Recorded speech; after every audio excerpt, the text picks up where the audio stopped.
ఆంధ్రప్రదేశ్ రాష్ట్రంలో 2019 నుంచి 2024 వరకు జగన్మోహన్ రెడ్డి గారు ఆయన కన్న కలలను 17 మెడికల్ కాలేజీని తీసుకొచ్చాడు ఆంధ్రప్రదేశ్ రాష్ట్రంలో.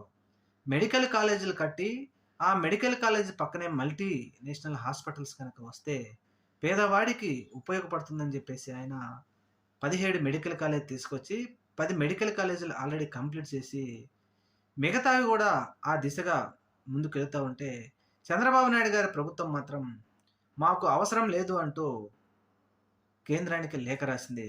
ఇప్పుడు మరొక సంచలనమైన నిర్ణయం ఏంటంటే, మెడికల్ కాలేజీలన్నిటిని ప్రైవేటు పరం చేస్తూ నిర్ణయం తీసుకున్నారు.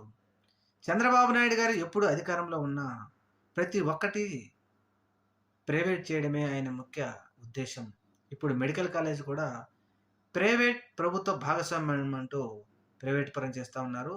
మరి మెడికల్ కాలేజీని ప్రైవేట్ పరం చేస్తే రాష్ట్ర ప్రజలకు ఏ విధంగా ఉపయోగపడుతుందని చెప్పేసి ఇప్పుడు పెద్ద ఎత్తున ప్రచారం అయితే నడుస్తా ఉంది.